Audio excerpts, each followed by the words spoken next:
Welcome to my class. In Microsoft Excel program, there are a number of financial functions given to us. Here, a list of all the financial function is given. In financial functions के अंदर हमें कुछ functions depreciation से related दिए गए हैं.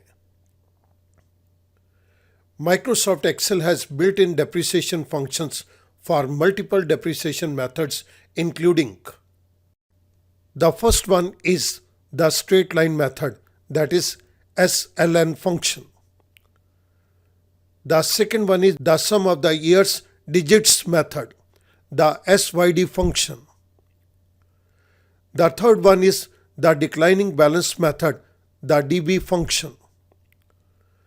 The fourth one is the double declining balance method, that is the DDB function. And the last one is the variable declining balance method, that is VDB. इस particular video lecture के अंदर हम 5 depreciation के function एक साथ take up करेंगे. These functions are SLN function, straight line method function, DB, declining balance method function, DDB, double declining balance method function, SYD, sum of years digits balance method function, and the last one is variable declining balance method. इन पांचों functions को मैं एक ही example के अंदर cover करूंगा. सबसे पहले हम मूव करते हैं इनके आर्गुमेंट्स के ऊपर. इन 5 फंक्शंस के अंदर हम डिफरेंट आर्गुमेंट्स को यूज करेंगे. मैंने कन्वीनियंस से इन पांचों फंक्शंस के सभी आर्गुमेंट्स को यहां पर लिस्ट डाउन कर दिया. इस पर्टिकुलर शीट के अंदर आप 3 कॉलम्स को देखेंगे. First is argument name. Different arguments के यहां पर हमें नाम दिए गए हैं. The second column is required और ऑप्शनल. ये आर्गुमेंट किसी फंक्शन के अंदर रिक्वायर्ड है या ऑप्शनल है, हमने यहां पर इसको मेंशन कर दिया है. इन आर्गुमेंट्स का डिस्क्रिप्शन भी राइट साइड के ऊपर यहां पर दिया गया है. आप किसी भी पॉइंट ऑफ टाइम के ऊपर इसको रेफर कर सकते हैं. Let's move on to the example. इस पर्टिकुलर एग्जाम्पल के अंदर मैंने एक बहुत बड़े स्ट्रक्चर को क्रिएट कर दिया for convenience sake, so that we may save our time. आप यहाँ पर कलर्स के अंदर देख रहे हैं कि मैंने एक्सेल के डिफरेंट डेप्रिसिएशन फंक्शन के नाम दे दिए. ये नाम किस मेथड को रेफर करते हैं ये इनके आगे लिख दिया गया. और इसके बाद इन डिफरेंट फंक्शन के सिंटेक्स को भी मैंने यहाँ पर दे दिया. इस पर्टिकुलर केस के अंदर हम डिफाइनिंग नेम की कॉन्सेप्ट को यूज करके चलेंगे. पर पहले मैं आपको कुछ बेसिक इनपुट्स दे देता हूं. Cost of the asset, let's assume it to be 1 lakh rupees. The life of the asset I consider it to be 3 years and the salvage value I presume it to be 10,000. ये मेरे पास कुछ यहां पर basic inputs आ गई. अब मैं आपके सामने डिफाइन नेम की कॉन्सेप्ट को एक्सप्लेन करूंगा और मैंने यहां पर 1 लाख रुपीस यहां लिखा है, यहां पर क्लिक कर दिया. I go to formulas tab, I go to define name. जैसे मैंने डिफाइन नेम के ऊपर क्लिक किया, मेरे पास एक डायलॉग बॉक्स आ गया जिसके अंदर पहली बात कही गई है कॉस्ट ऑफ असेट. मैं यहां पर एक नाम देना चाहता हूं, that is cost. I say okay. Life of asset के केस के अंदर यहां पर ये 3 लिखा है, मैंने क्लिक कर दिया. Again I go to define name. Define name के अंदर मैं यहां पर नाम देना चाहता हूं लाइफ. आई से ओके. मैंने ये 10,000 यहां पर लिखा, वहां पर क्लिक कर दिया. I go to the formula, I go to define name. Define name के ऊपर जैसे ही मैंने क्लिक किया तो मेरे पास यहां पर एक डायलॉग बॉक्स आ गया जिसके अंदर बाय डिफॉल्ट नेम दिया गया सॉल्वेज वैल्यू. मुझे ये नाम नहीं चाहिए. I choose the name salvage. I say okay. Student, अब आप यहां पर देखिएगा मैं क्लिक कर रहा हूं तो ये तीनों नाम यहां पर लिखे आ रहे हैं. इसका बेनिफिट क्या होगा? जब मैं फंक्शन को इंप्लीमेंट करूंगा तो वहां पर मुझे आर्गुमेंट के अंदर सेल की रेफरेंस देने की ज़रूरत नहीं, बल्कि मैं सिंपली यही नेम को यूज़ कर लूँगा। मैं अभी आपको इसको करके दिखाता हूँ ये किस तरह से किया जाएगा। I start with the example part. यहाँ पर मैं पीरियड के अंदर 1 दे रहा हूँ, 2 और 3, क्योंकि हमारे पास लाइफ ऑफ एसेट 3 ईयर्स है। SLN के फंक्शन को मैं यहाँ पर इंप्लीमेंट कर रहा हूँ, equals to SLN। First argument is cost, तो मैं यहाँ पर इस सेल को रेफर नहीं करूँगा, बल्कि इस सेल को मैंने जो नाम दिया है मैं वो नाम लिखने जा रहा हूँ। मैंने इसको नाम दिया था कॉस्ट। जैसे ही मैंने कॉस्ट नाम लिखना शुरू किया, मेरे पास नीचे इसका रेफरेंस आ गया। मैंने इस पर क्लिक कर दिया, दैट इज कॉस्ट, कॉमा। जब मैं कॉस्ट लिखता हूं तो ये ऑटोमेटिकली उस सेल को रेफर कर लेता है। Second argument is salvage, so I right SAL। जैसे ही मैंने SA लिखा, यहां पर मेरे पास एक रेफरेंस आ गया कि ये सॉल्वेज है। जैसे ही मैं सॉल्वेज के ऊपर क्लिक करता हूं, ये पर्टिकुलर सेल एक्टिवेटेड हो गया, यानी कि इसने सेल को रिकॉग्नाइज कर लिया। इस सेल का नाम सॉल्वेज है। The third argument is life. मैंने जैसे ही LI लिखा, यहां पर मेरे पास रेफरेंस आ गया, इट कैन बी लाइफ, तो मैंने इसी पे क्लिक कर दिया। मेरे पास ये तीनों आर्गुमेंट्स आ गए। अब मुझे इस केस के अंदर F4 को प्रेस करने की कोई ज़रूरत नहीं है। आई close parenthesis, I press enter. मेरे पास स्ट्रेट लाइन मेथड के थ्रू डेप्रिसिएशन का अमाउंट कैलकुलेट होके आ गया। मैंने इसे फिल हैंडल के ज़रिए ड्रैग डाउन कर दिया। ये टोटल अमाउंट कितना है इसको जानने के लिए मैं यहाँ पर सम फंक्शन को इम्प्लीमेंट कर रहा हूँ। मैंने ये कंप्लीट डेप्रिसिएशन अमाउंट की 3 साल की रेंज सिलेक्ट कर ली, C6 to C8, parenthesis close, I press enter. मेरे पास 3 साल का डेप्रिसिएशन 90,000 आ गया। 1 लाख रुपए की असेट ली है, 3 साल के बाद स्क्रैप वैल्यू 10,000 है, तो 90,000 बैलेंस हमने 3 साल के अंदर एज डेप्रिसिएशन एलोकेट कर दिया। I move on to the second method, that is declining balance method, DB method. I write here the function DB. DB के केस के अंदर भी मैं यहाँ पर कॉस्ट को लिखता हूँ, COS। यहाँ पर रेफरेंस के अंदर कॉस्ट नीचे आ गया। The next is salvage. जैसे मैंने SA लिखा, सॉल्वेज का रेफरेंस मेरे पास नीचे आ गया। मैंने इसी को सिलेक्ट कर लिया। The next argument is life. LI जैसे ही मैंने लिखा, मेरे पास लाइफ का रेफरेंस आ गया। मैंने इसी पे क्लिक कर दिया, कॉमा। इसके बाद मुझे पीरियड देना है, किस पीरियड के लिए आप डेप्रिसिएशन को कैलकुलेट कर रहे हो। Then this is first year. लेकिन इस फर्स्ट ईयर के केस के अंदर मैं F4 को यहाँ पर प्रेस कर रहा हूँ।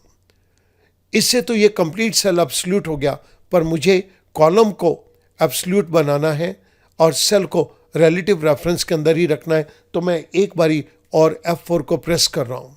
एक बारी और F4 को प्रेस करता हूँ तो कॉलम फिक्स हो गया, मेरी रो मूविंग रहेगी।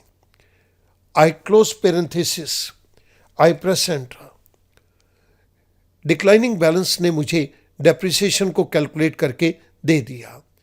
इस जगह के ऊपर मैं सम के फंक्शन को लेफ्ट से कॉपी करके राइट साइड की तरफ मूव कर देता हूँ।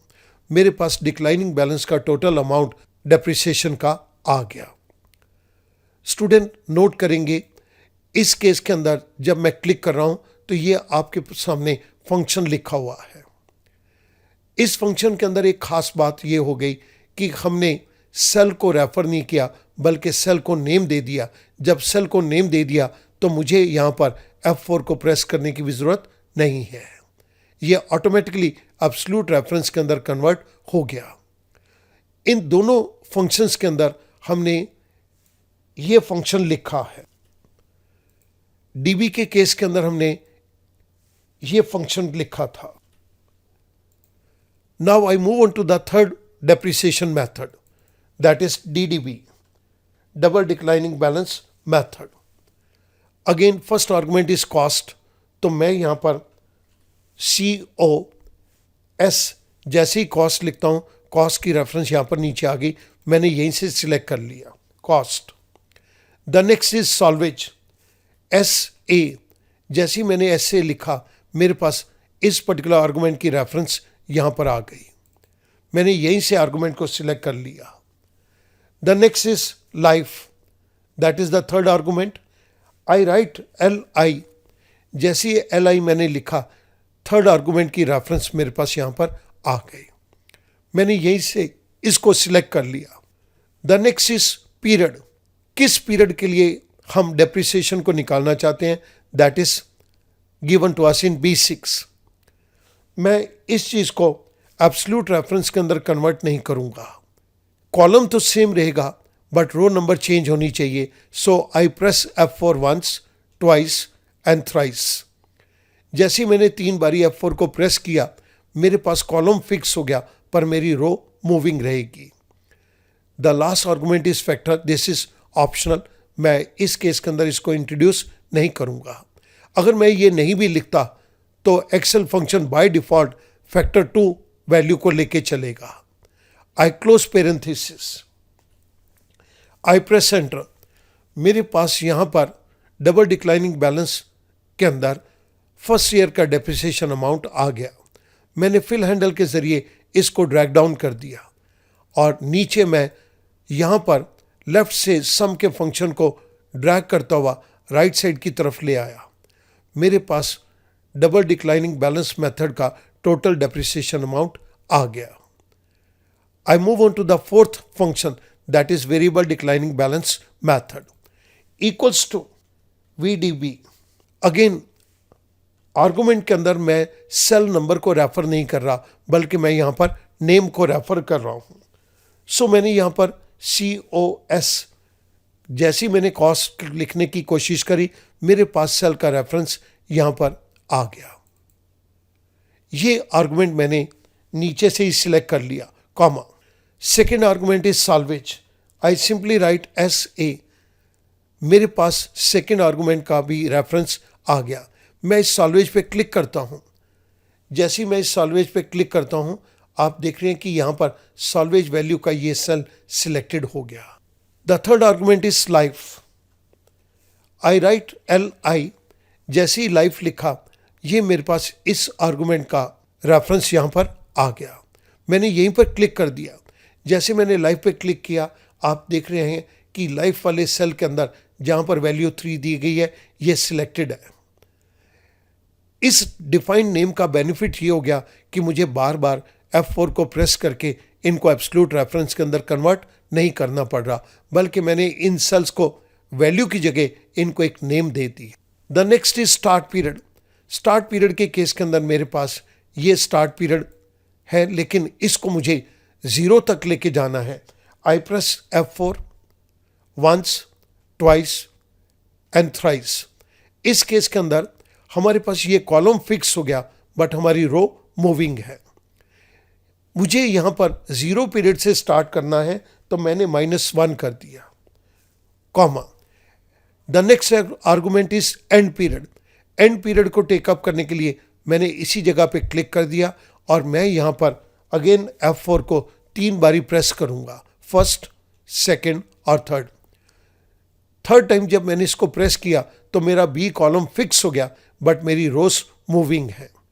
लास्ट के 2 आर्गुमेंट्स फैक्टर और नो स्विच ये ऑप्शनल है, so I will not touch upon these 2 arguments. I close parenthesis, I press enter.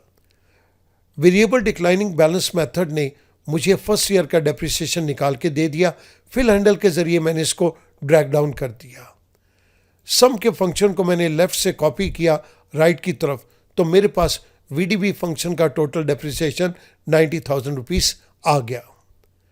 Now I move on to the last point, that is sum of years digits function equals to SYD। The first argument is cost, I simply write COS। यहाँ पर मेरे पास argument का reference आ गया, मैंने इसी को select कर लिया, comma. The second is salvage, SA। जैसे ही मैंने SA लिखा मेरे पास ये रेफरेंस आ गया, मैंने यहीं पर क्लिक कर दिया। जैसे ही मैं सॉल्वेज पे क्लिक करता हूँ तो आप देख सकते हैं कि ये सॉल्वेज वाले सेल की वैल्यू सिलेक्टेड हो गई। The next argument is life, so I right LI। जैसे ही LI लिखा यहाँ पर लाइफ का आर्गुमेंट मुझे रेफरेंस में मिल गया, मैंने वहीं पे क्लिक कर दिया, comma. The next is period, मेरे पास ये पीरियड है, that is given to us in B6। इस केस के अंदर मुझे कॉलम को फिक्स करना है, तो मैं यहाँ पर F4 को प्रेस कर रहा हूँ। लेकिन ये तो एब्सोल्यूट रेफरेंस बन गया, मुझे सिर्फ कॉलम को ही फ्रीज करना है, एब्सोल्यूट बनाना है, रो को नहीं बनाना। I press F4 once again I press F4। आप देख रहे हैं कि बी के आगे डॉलर का साइन लग गया, इट मीन्स कॉलम फिक्स हो गया, रो मूविंग रहेगी। This is what I wanted. I close parenthesis, I press enter. SYD function ने मुझे डेप्रिसिएशन अमाउंट कैलकुलेट करके दे दिया फर्स्ट ईयर के अंदर, इट इज 45,000। फिल हैंडल के जरिए मैंने इसको ड्रैग डाउन कर दिया और यहां पर मैं लेफ्ट साइड से सम के फंक्शन को कॉपी करता हुआ राइट साइड पे ले आया। मेरे पास टोटल डेप्रिसिएशन अमाउंट आ गया।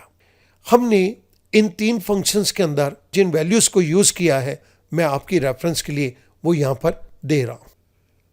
VDB फंक्शन के केस के अंदर हमने इस फंक्शन को यूज किया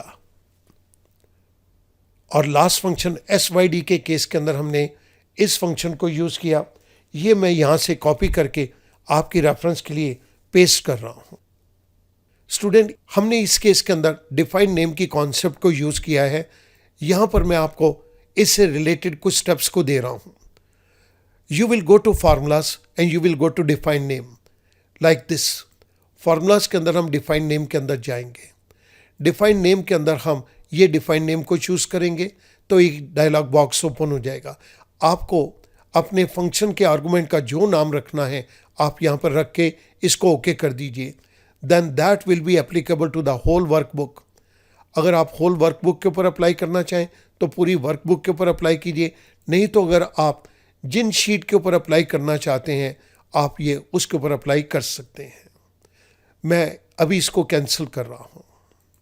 इसके बाद हमने जो नाम दिए हैं वो मैं आपकी रेफरेंस के लिए यहां पर दे रहा हूं। Defined name for cost of asset as cost, हमने कॉस्ट ऑफ असेट को कॉस्ट नाम दिया था। Defined name for life of asset as life, हमने इसको लाइफ का नाम दिया था। और सॉल्वेज वैल्यू को हमने सॉल्वेज का नाम दे दिया था। इस तरह से आप बहुत आसानी के साथ डिफाइंड नेम को यूज करके भी ये काम कर सकते हैं। आप देखेंगे कि यहाँ पर इन फंक्शंस के अंदर मेजर पॉइंट के अंदर हमने इन नामों को ही यूज किया है, हमने सेल को रेफर नहीं किया। इसका एक बहुत बढ़िया बेनिफिट है कि हमें कहीं पर भी इन नाम के अंदर F4 को प्रेस करने की जरूरत नहीं पड़ेगी। डायरेक्टली फंक्शन उस पर्टिकुलर सेल के अंदर दी गई वैल्यू को रेफर कर लेता है। This is a very big advantage. आप इस एग्जाम्पल को एक बारी कीजिएगा, it will become very easy. Then you will start using the concept of defined name. I hope that this thing will become interesting and useful to you. Thank you very much.